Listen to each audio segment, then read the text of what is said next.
I read some of Reddit's weirdest aim advice I could find. I also added a couple of my own that I want to talk about that I think actually just helps me a lot. Now, some of these, I'm not gonna lie, just absolute bull. I didn't believe them, but I put them down on the list just so I could stay open-minded, maybe look it up, maybe try it, maybe it'll change my mind. Who knows, you know? Who knows? I'm gonna go ahead right now and talk about my first one that I added myself, matcha. Now, I think majority of people, you know, they like to have a little bit of caffeine before they play games, whether it be an energy drink or coffee or whatever. I think you are overlooking matcha so much. Now, matcha has a lot of L-theanine in it, so it's kind of in a way like making the caffeine delivery a little bit slower. It keeps you calmer, you don't crash as hard, the caffeine lasts longer, you don't get the jitters. It's like perfect for video games where being alert is important, but you're not being very active, so you're not able to get the jitters out like you would if you were going to the gym or going for a run or something. Now, in the mornings, I make my matcha with some extra turbo filtered protein milk, whatever the hell, like Fairlife, or I use Nuri shakes, and I make a little 30 gram of protein matcha latte, get my caffeine and protein for the day, and that's like my breakfast in the morning. I can link the brand of matcha I get down below. There are like real and fake kind of versions of matcha, so you have to be a little bit careful if you want, you know, the actual good shit. I get like the mid-tier shit because matcha can get mad expensive, and I don't really want to pay that much, but I want the good effects of the real stuff, so that's what I get.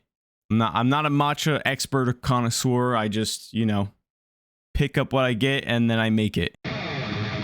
Next, I tried eye training. At first, I thought, okay, this could be helpful. I started doing the Schultz table, whatever and some eye training YouTube videos. I just gotta say, I did some more research because I started to be like, I don't know if this is helpful. It's just that is not good. Though it is true that gamers have a higher sense of clarity within motion, I guess. And I'm not going to be pretending to be a doctor or something here, so I'm just going to try to dumb it down from my understanding. I'm just a fucking idiot recording videos. From my understanding, we can see little details on things that are moving very fast a lot better than the average person would. So you would think eye training, you know, watching a target moving quick on your screen would help with video games, but I don't think that's the case, because when it's not combined with your hand moving the actual camera, it's not very helpful. It's not really realistic that you're just not going to be moving your camera at all, and then just like a ball is just going to be following across your screen and your eyes are going to be moving all over the place. If your eyes are moving all over the place on your screen, either you've got a lot of UI stuff you have to look at, or you're just like not aiming at the target at all, which is not good. So I think it's more beneficial if you practice eye training in an aim trainer with reactive scenarios. So literally just playing reactive is probably going to be a lot better. You know, if there's a cool study on something that does work, then I'll look into it and try it, obviously. But for this, I just already kind of didn't believe it. Saw some stuff that would reaffirm that it doesn't work. That it is what it is. I think in one case, it can be good for target acquisition. Like you see the target on your screen in your peripheral, and then you go to it, click. But again, I just think playing an aim trainer would do the same exact thing, and you would train your aim at the same time. I don't see the value in it, to be honest. But maybe the Schultz table or whatever the fuck and the eye training videos aren't the correct one. So if someone wants to enlighten me, prove that I was wrong, that is fine with me. I'm interested in anything that works, to be honest. Next, I tried the Ice Cube Undertongue, and this one was just like, it did have a bit of a calming effect, but I really didn't notice much, and it just kind of was really cold. Ow. Oh.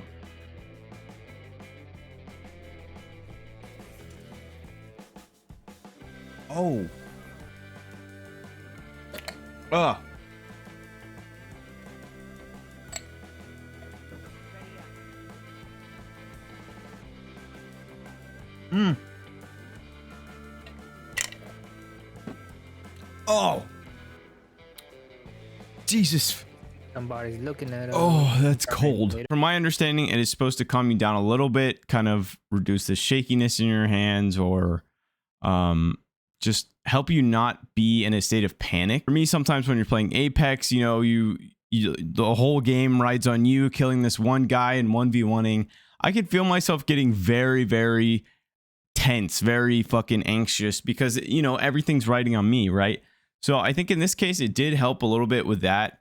If you get like super anxious, it might help, but I found that it was calming me down maybe a little bit too much, where I was feeling like heavy-handed, which is kind of weird. I didn't expect that just by putting an ice cube underneath my tongue, but that was my experience. I only played a couple games with it because, you know, I want to kind of rapid fire try these. Monitor tilt down. You see a lot of pros do this. I found a Reddit post where people are talking about it and how they copied the pros by tilting their monitor down almost like 45 degrees and down, so they're just like looking at it like this. I tried it for a couple games. That was horrible. That shit was, it was just so bad. It was so bad. Okay, I'm gonna tell you right now, I did feel a little bit more focused, but I think that was just because the screen was closer in front of me, to be honest. I don't think it had to do with being down and tilted. And it did just start to hurt the back of my neck. Like, my head started to hurt even worse from doing this. So that's like, no, not a big fan of this one. Monitor's going back. You know, and to be fair, I already had a migraine while filming that. But like, why would you want to just look down like this? Just worse posture, and it's just going to be worse for you in the long run. Just not worth it, man. Even if sitting in a certain way can increase your aim or performance by a couple percentage points, I feel like that can always be like a temporary thing. Like, if you get used to sitting in a certain way, that's going to be when you perform best. But if you get used to sitting with the best posture possible, you're going to be able to perform the best with that also. So I think it's just sometimes a matter of being comfortable. And sometimes you have to make yourself uncomfortable to get comfortable, and it be for the better. So just try to sit with good posture, man. Don't do the fucking monitor tilt down like that. That shit is horrible. It's bad. It's bad. You know, and I personally, I like my monitor being pretty close to me, but I'm not going to put it in my face like pros do, because I'm trying to have good eyesight. I'm trying to not get nerd neck. I'm you know, it's that stuff's more important, man. Then we have pointing. Pointing with your mouse. At least this is what I like to call it.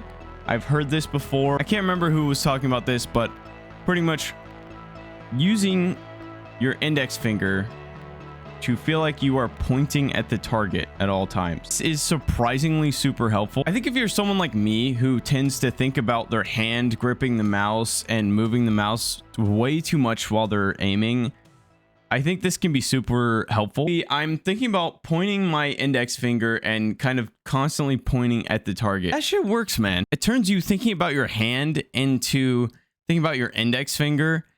And when you know, shorten your thought process to just your index finger, then it kind of allows you to not think about how you're gripping the mouse and all this like weird extra sensory shit that's going on.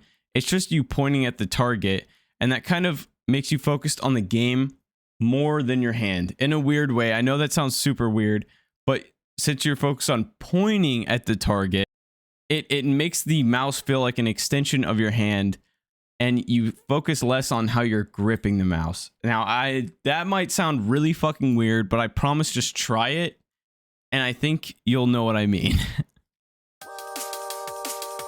I went to the gym for the first time in a long time, and I am sore as oh my god, it is bad.